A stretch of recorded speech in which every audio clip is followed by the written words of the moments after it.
Why is every villain in One Piece so messed up? We're about to go through the entire list of villain arcs, and for each one, we'll break down exactly what makes them evil. Let's start with Axe Hand Morgan. He began as an insecure marine who Captain Kuro used as a pawn to stage his own fake execution. But because Morgan received all the credit for capturing the legendary Kuro, he was promoted to lieutenant commander. From there on out, he became obsessed with rank and status, and after being appointed as the captain of a marine branch, he even started abusing his authority to tax civilians and execute anyone he didn't like by labeling them a traitor. Moving on from a small name to a big name now, we've got Buggy the Clown. Despite being a member of the Roger Pirates, he plays an antagonistic role, but when you look at his lore, it makes sense. At first, he was just greedy and wanted some treasure like any other pirate, but because of Shanks, he accidentally ate the devil fruit that he did and lost both the ability to swim and the treasure map he had on himself. Then when it was time to go to Laugh-Tale to see the greatest treasure in the world, he got sick. And after his captain's execution, even though he thought Shanks would be the next pirate king and that he'd be Shanks' right-hand man, Shanks had no such ambition, so Bungie ended up losing all motivation as well. And while he defaulted to going after any treasure he could except the One Piece itself. That was at least until chapter 1082, where Buggy reveals to the world that he still got it. At number 3, we've got Captain Kuro. And he's just an evil guy who burnt out. He got tired of being hunted by the Marines, and so after staging his capture and execution via Morgan, he settled on Syrup Village with the goal of murdering Kaya and stealing her inheritance so that he could retire. Next, we've got Don Krieg, and he is what zero humility does to a pirate. He started off by posing as a marine to kill a marine officer, and his whole career has basically been betrayal after betrayal. He'd fly a white flag just to catch the enemy off guard, and because he was doing all this in the East Blue, the weakest sea, he managed to build a fleet of 5,000 men. He also armed himself to the teeth and was fully convinced that he had it all figured out, but then Mihawk showed up and casually destroyed his entire fleet. Though it does appear that Jin managed to help him and get better. In chapter 1117, he's seen listening to Vegapunk's broadcast along Jin and Pearl at Blackbeard's Pirate Island. But okay, at number 5, we've got Arlong. And now this is where we get into the deep stuff. Arlong is evil because of systematic racism. He always hated humans because of what they did to his people, and then he even had to watch his captain, Fisher Tiger, die because Tiger trusted humans a bit too much. He crashed out but got captured and sent to Impel Down, but even after Jinbei got him out, Arlong had no intention of following him. He set out on his own with the intention of making humans feel the exact same pain his people felt. But alright, let's head into the grand line now with the next villain being Wapol. He's a spoiled child, which is actually not that unusual. There are plenty of spoiled children everywhere, but the thing about him is that he inherited a kingdom as a spoiled child. And because he was never told no, he did stupid yet evil things like exiling all doctors except his personal doctors so that he could control people better by using the fear of healthcare access. If it weren't for Dr. Hiralik and Dr. Kureha, Drone Kingdom would have been unreasonably dystopic even compared to One Piece standards. Still, at least he helped Vivi escape Mari Joa, and it's even crazier to think that he's one of the few people in the world who know about emo. Next up, we've got Sir Crocodile. He definitely has a rather sus backstory. I mean, the theory of him being a woman and asking Ivankov to turn him into a man, it's still plausible. But why is he evil? Well, you see, Crocodile's evil is rooted in a loss of faith. He once wanted to be the Pirate King, but after being crushed by Whitebeard, he decided that trust and friendship were for losers. He tried to take over Alabasta just to get his hands on Pluton and disrupt the world government's order, but we know how that turned out. Though during Impel Down and especially during Marineford, Crocodile started regaining his faith in himself, and now that he's leading Cross Guild alongside Mihawk and Buggy, we'll hopefully be able to see even more sides of Crocodile. And maybe that'll lead us to learn about the information Ivankov has been hiding from us. But moving on from Crocodile, of course, next up we have Enil. And his evil is very straightforward. He is evil because he had a god complex and he ate a devil fruit that further fueled that complex to the point where he personally destroyed his homeland and then enslaved Skypiea until he eventually decided to destroy Skypiea too. And yet it's interesting how he is the only One Piece villain who actually achieved their dream. He wanted to reach Fairy v Earth and he succeeded. That is, unless Oda is going to pull some plot twists like how the moon isn't Fairy v Earth and the Fairy v Earth isn't actually the original continental landmass that spanned the entire One Piece before flooding. Yeah, I know that was a lot, but we're gonna move on to number 9, which is Rob Lucci, the Massacre Weapon. He's evil because his psychopathic tendencies were groomed by the world government from a young age to turn him into the ultimate murder weapon. By the age of 13, he had already reached the point where his solution to a hostage crisis was killing all 500 hostages. He's a leopard both literally and metaphorically, a predator who genuinely likes killing. In fact, he's admitted that the only reason he works for the government is that it gives him a legal license to commit murder. Now at number 10, we have Gecko Moria. He's essentially what Luffy could have become if he had lost everything. And although we always knew the reason he lost his crew was because of Kaido, Oda gave us some additional context in the SBS of volume 114. He was born in the West Blue, but as a child he somehow ended up in Wano. The people of Ringo took him in and even gave him the surname Kuzuki, not to be confused with Kozuki, because they saw that dog in him. Hopefully you guys hear the difference between the two. But eventually Moria set out to sea, but he later returned to Wano specifically to fight Kaido and the Beast Pirates. He wanted to save the country he felt indebted to, which is a crazy contrast when you consider that even Whitebeard never made a move. Unfortunately, his entire crew was slaughtered. And because he was so ashamed of his defeat, he left Wano after stealing Ryuma's Shisui. Back in Ringo, the people built him a grave because they believe he had perished in battle against Kaido. And to be fair, they were right. Kazuki Moria did die that day. That Gecko Moria that has existed since then is a mere shadow of his former self. He reached the cynical conclusion that while living crewmates can die, zombies can't. So he started stealing shadows and building a puppet army. And yet, considering his reactions to learning about Absalom's death, it's clear that Moria still cares about his crewmates. Honestly, I'm eager for Moria's return after hearing he escaped Pirate Island in chapter 1126. But moving on, we've got the entire Summit War saga next, and there's two primary villains that we gotta talk about. First, there's Sakazuki, the man formerly known as Admiral Akainu. What makes him evil is his absolutely unhinged belief in absolute justice. As we saw when he blew up the civilian refugee ship during the Ohara flashback, he believes that killing a ship full of innocent civilians just to get one evil person who may or may have not been on the ship is a price worth paying. It's no wonder Kuzan left the Marines after he failed to stop Sakazuki from becoming the fleet admiral. He's so extreme that he even torched a soldier who tried to run away from Marineford. Plus, he would have killed Kobe if it weren't for Shanks to appear when he did. Then we have Marshall D. Teach, aka Blackbeard. He is Rox's son, the descendant of Davy D. Jones, and Luffy's ultimate narrative foil. And his backstory is incredibly messed up. He was only 2 years old during the God Valley incident where his people were the prizes. Although we don't know exactly what happened after he and his mother escaped via Kuma's help, we do know he was a lone orphan when he asked Whitebeard to let him join the crew. Overall, he's a ruthless pirate who acts as a dark mirror to Luffy. While both he and Luffy believe strongly in the power of dreams, their personalities are polar opposites. Teach lacks empathy and will stop at nothing to achieve his goals, whether that means killing a crewmate like Thatch, selling out Ace, or even murdering Whitebeard, the man who is basically his father figure. Genuinely looking forward to the next move he pulls.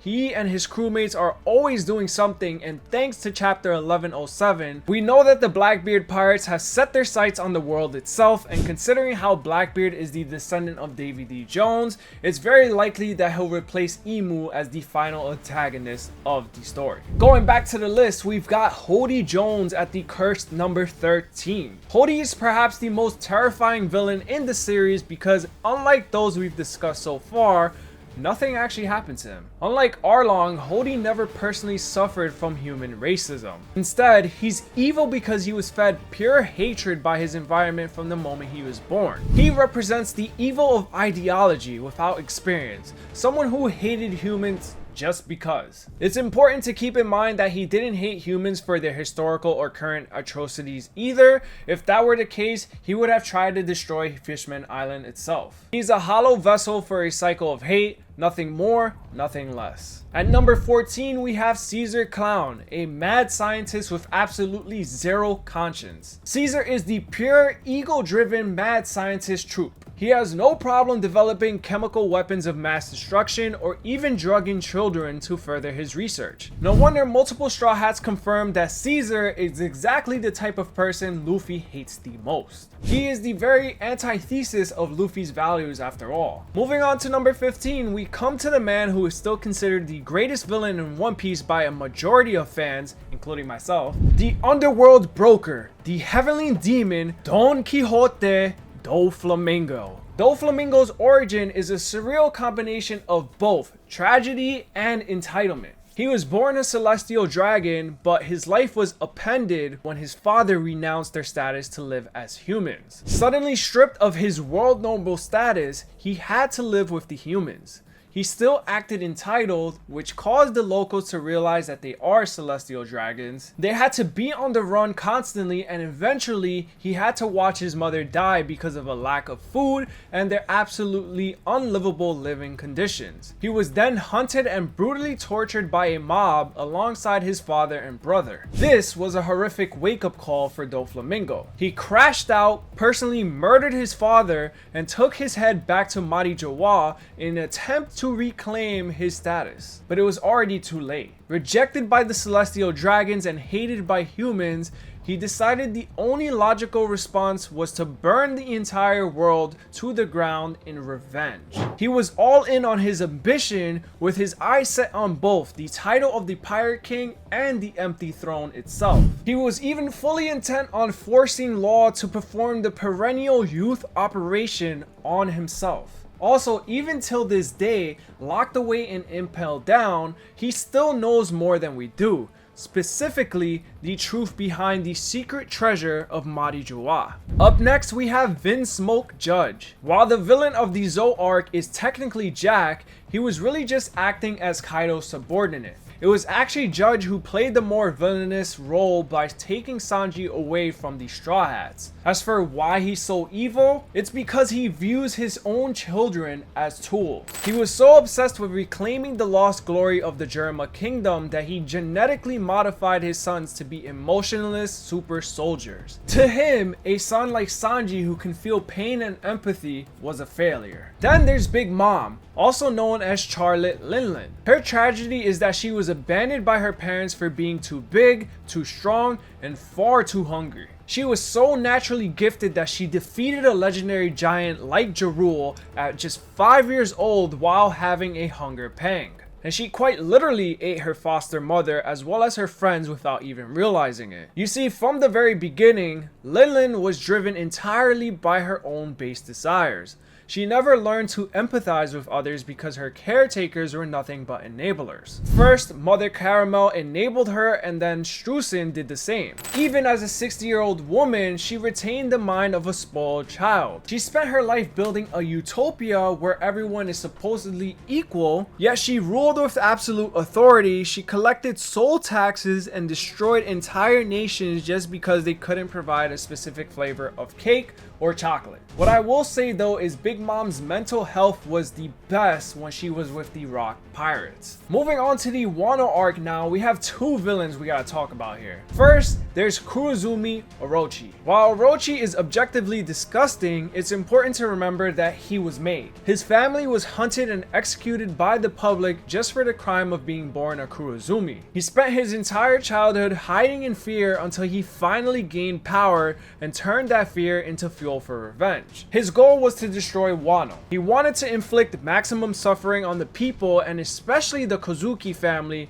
as vengeance for the persecution of his clan. And then there's Kaido. Kaido's early life was a constant cycle of war. Born in the Vodka Kingdom, he was raised as a soldier only to be betrayed by his own people and sold to the world government just so his kingdom could secure a seat at the Reverie. Much like Big Mom, he also had his best times with the Rock Pirates, but it didn't last. And ultimately, Kaido's trauma turned him into a pure anarchist who believes that might makes right. He'd rather the world be plunged into absolute war than tolerate the current status quo. But what makes Kaido truly tragic is that he's a failed Joy Boy. Kaido once truly believed that he was the one destined to change the world, but he never became Joy Boy. What he did become was a depressed, suicidal, and alcoholic tyrant. Now for Egghead, we're gonna be talking about the 5 elders next. While we don't know the exact details of what happened during the Void Century, we do know that the 5 elders are selected from the Celestial Dragons to serve as the direct hand of Imu. They are the highest ranking Celestial Dragons, and their entire purpose is to enforce a global status quo that has lasted for 800 years. What makes them truly messed up is their complete lack of human empathy. To the 5 elders, the lives of billions are purely statistical. They largely view normal humans as insects that can be stepped on or exterminated whenever they become an inconvenience to the world government's narrative. Whether it's ordering a buster call on Scholar's Island or authorizing the use of Mother Flame to fire an ancient weapon on a kingdom to wipe it from the map, they are the ultimate personification of systematic evil. No wonder Oda gave them all such demonic forms. It's to reinforce the motif that the world is being ruled by literal devils. And finally, we have the main villain of the Elbaf arc itself, Imu. Again, we don't know the exact details of what happened during the Void Century. All we know is that Imu is one of the first 20 kings and how he and Joy Boy were once on good terms, maybe even friends. And yet, the current Imu truly views himself as the sole owner of the entire world. And much like the 5 elders, Imu has zero empathy for his subjects. He is willing to commit genocide as seen with the Luluisa Kingdom just to test the Mother Flame and also simply because the target was conveniently close. He has no interest in diplomacy. If he wants something like the allegiance of Elbaf, he uses force, coercion, or his demonic abilities to bend others to his will, regardless of their own desires. Imu is also still stuck 800 years in the past. While usually serene and stoic in his room of flowers, Imu's composure shatters when confronted with remnants of the past. He reacted with visible rage to the name Nefertari Lily and screamed in pain at the mere sensation of Joy Boy's haki. In chapter 1181, during his conversation with Loki, he declares that domination is the only true bliss in the world. And so he's dominated the world for 800 years. He is the ultimate evil who represents the stagnation of humanity. For 800 years, he has stopped the world from moving forward.